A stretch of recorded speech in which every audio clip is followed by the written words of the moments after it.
Hello, welcome back to my channel Ritesh and Ritisha. আশা করি সবাই খুব ভালো আছো। অনেক দিন পর আবারও ব্লগে এলাম। আর আমার মতো অনেকেই হয়তো এখনও পর্যন্ত শপিংটা স্টার্ট করে উঠতে পারোনি।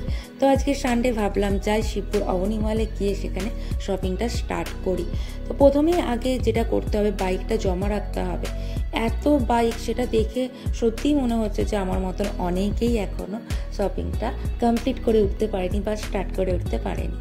বাইক রাখার পর ঢুকলাম মলের মধ্যে। আর দেখো কত সুন্দর লাগছে এই মূর্তিটা, তো দেখে খুব মিষ্টি লেগেছে। কত সুন্দর লাগছে দেখো মূর্তিটি।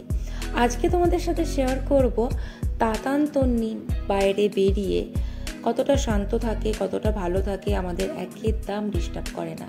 প্রথমেই দেখতে পেয়েছি জাম্পিং গেমটা, যেটা তন্নি চাপার জন্য ভীষণই বায়না করছিল। আর তাতান দেখতে পেয়েছে এই গাড়িটা, যেটা ওকে চড়তে হবে। বাইরে বেরিয়ে ওরা ভীষণই শান্ত থাকে। তোমরাও কিন্তু শেয়ার করো তোমাদের বেবিরা কতটা শান্ত থাকে। ওরা এরকম করতেই থাকে আর আমরা ওদের সাথে কন্টিনিউ এই করতেই থাকি। তো তারপরে রাজেশ ঢুকেছে একটা সানগ্লাস নেওয়ার জন্য, সেখানেও ওরা ভীষণই শান্ত রয়েছে। একজনের পর আর একজন ঢুকছে বেরোচ্ছে। তো অবশেষে সানগ্লাসটা নেওয়া হয়েছে। তারপরে তন্নি নিজের টেস্ট নিজেই পছন্দ করছে, তাতানও অনেক হেল্প করেছে। আর ওদের তারপরে শপিং কমপ্লিট হয়েছে। এরপর আমি যেহেতু এখানে ভিডিওটা করছি, তন্নি আমাকে ছাড়া নিচে নামবে না, সেই জন্য কান্নাকাটি জুড়ে দিয়েছে। তারপর দুজনে এই গাড়িতে চেপে ভীষণই আনন্দিত, ভীষণই খুশি। তোমরা দেখো ওরা কতটা খুশি।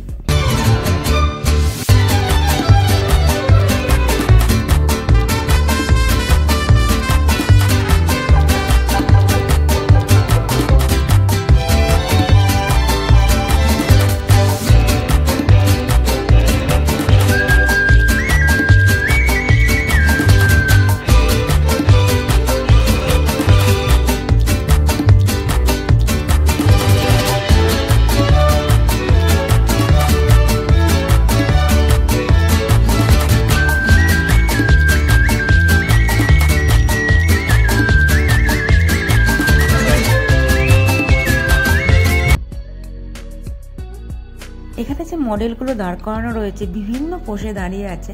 তো তন্নিও সেগুলো দেখে করার চেষ্টা করছে। দেখো কতটা শান্ত রয়েছে। তো অবশেষে আমাদের শপিং আপাতত কমপ্লিট হলো। এবার বাড়ি ফেরার পালা। তোমাদের ভিডিওটা কেমন লাগলো অবশ্যই কমেন্ট করে জানিও। ভালো লাগলে লাইক করো, শেয়ার করো। আর যারা এখনও আমার চ্যানেলটা সাবস্ক্রাইব করোনি, প্লিজ আমার চ্যানেলটা সাবস্ক্রাইব করে দিও আরও নতুন ভিডিও পেতে।